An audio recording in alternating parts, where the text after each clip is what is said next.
So I just wondered if you, to make it specific, take it from a general to a specific topic like finances, money.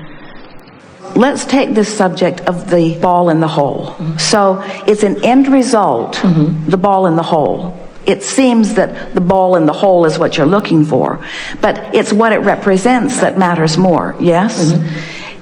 Let's say someone who doesn't understand golf, doesn't follow golf, hasn't even witnessed golf, just shows up and sees the ball in the hole. And there's jubilation, the Goodyear blimp is flying over. Everyone's in celebration around it, and he's looking. He knows it means something, but it's really hard to figure out what that could possibly mean. It represents so much more than just the end result. And everything is that way, isn't it? And so everything that you want is because you think you will feel better in the experience of it.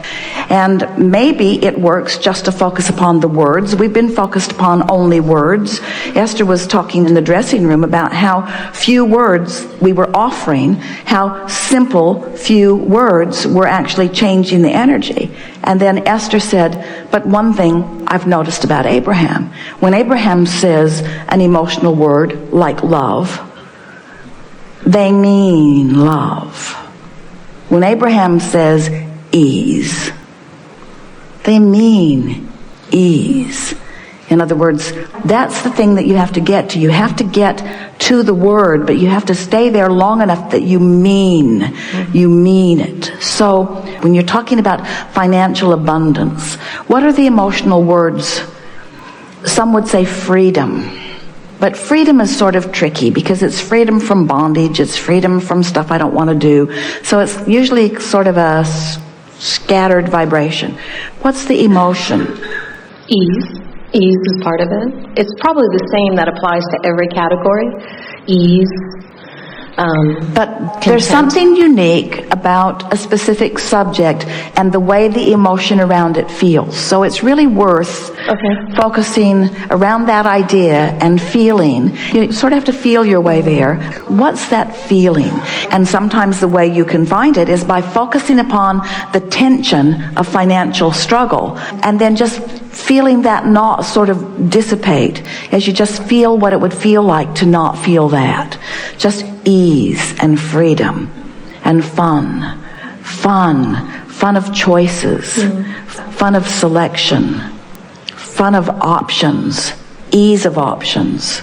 We offered in the early days of talking about processes, a wallet process where we encouraged you to somehow find $100 and put it in your wallet or your pocket or your purse, and don't spend it, but spend it mentally. And some said, well, do I really have to put it there? And we said, well, it's helpful to have it there. And some said, well, I don't have $100 to put there. And we said, well, then you're not ready for this game.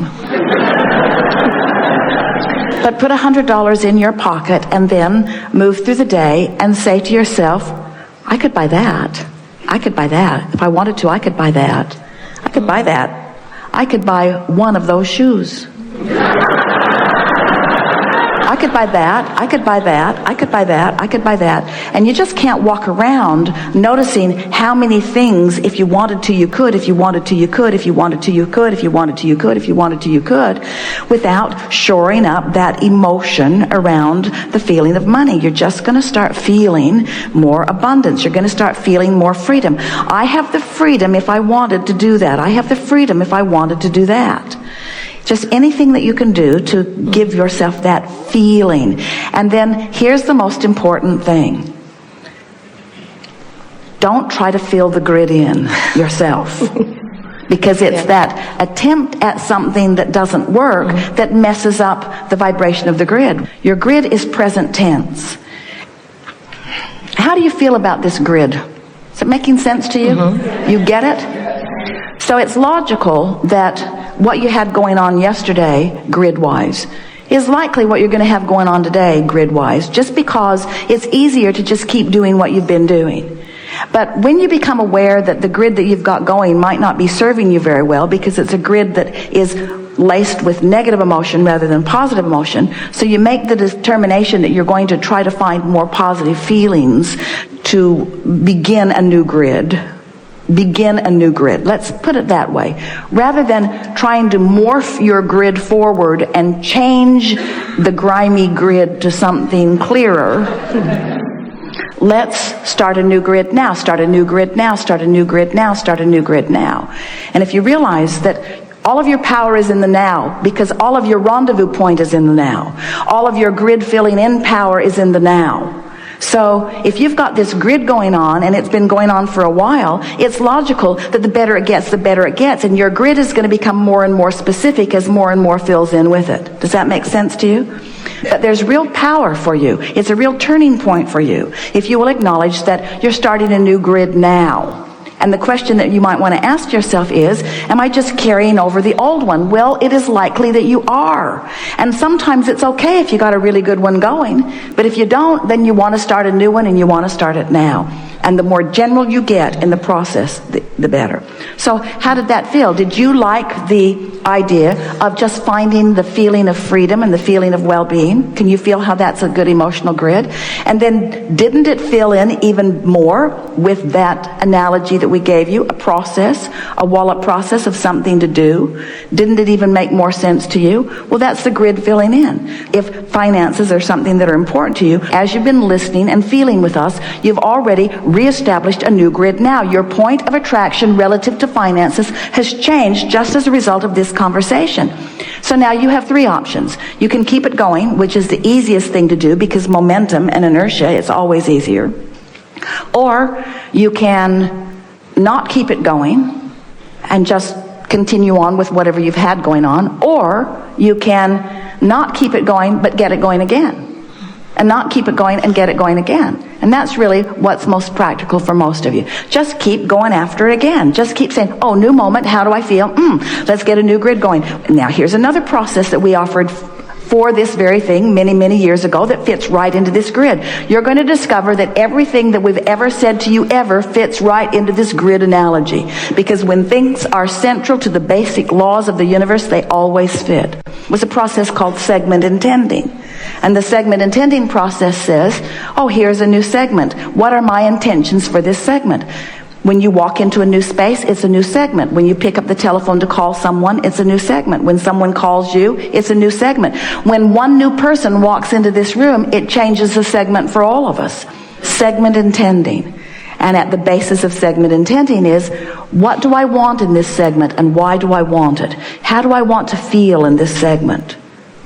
So you get in your car and you think, time for a grid.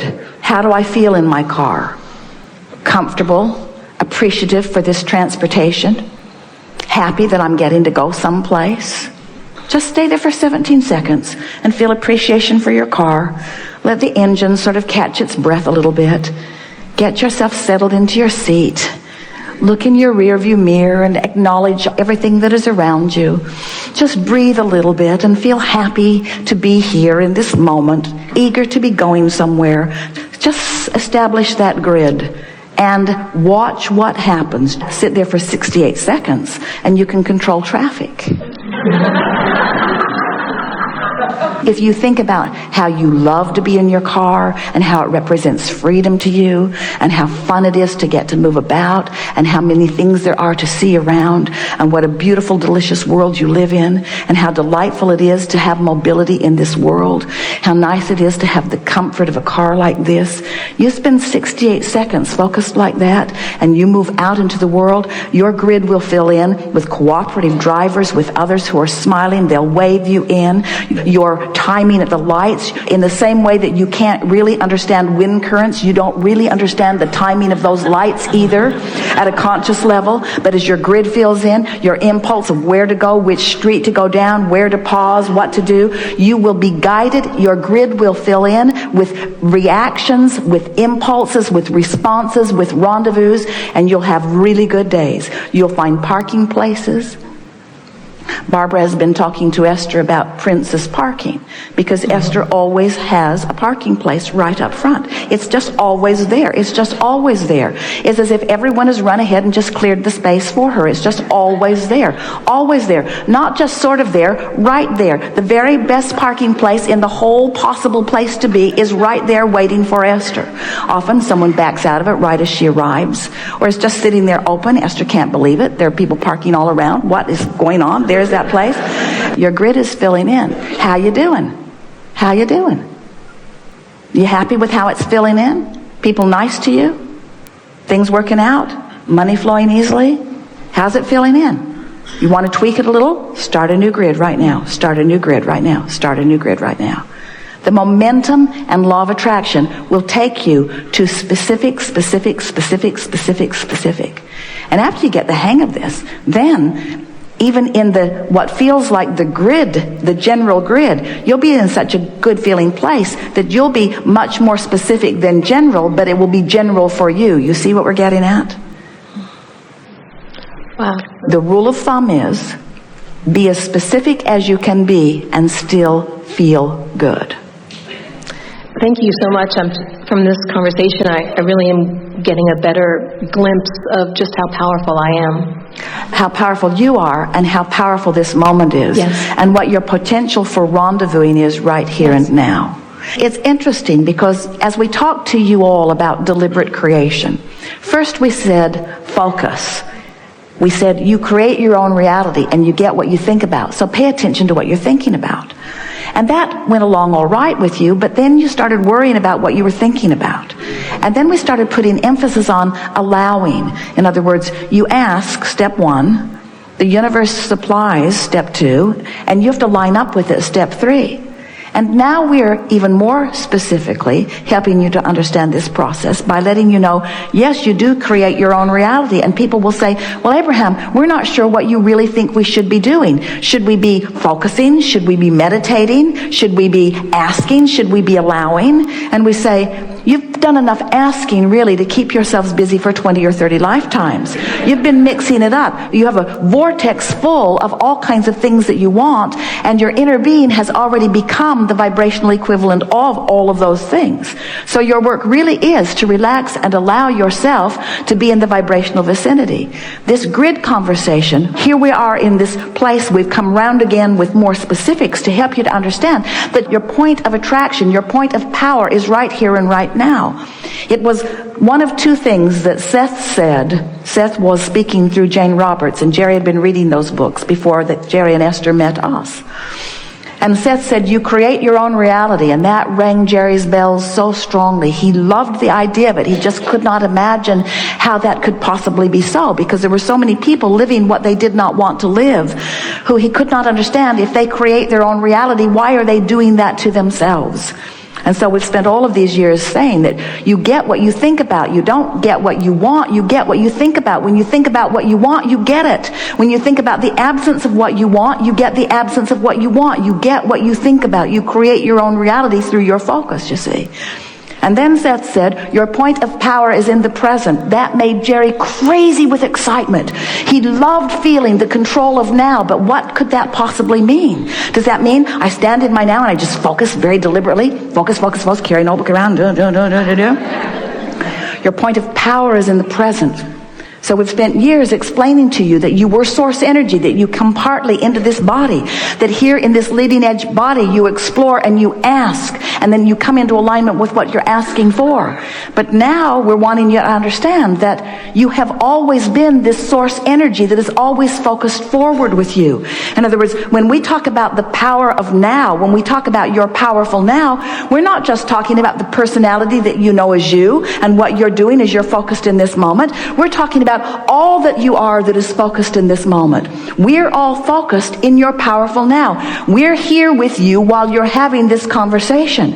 And if you are present in your now, which means releasing the resistance that keeps you from being fully aware and therefore allowing of all that we are, then the influence of that which is us, the knowledge of that which is us, the well-being of that which is us, the clarity of that which is us, is all now you as well. We are all in this together. Do you see how we all fit together?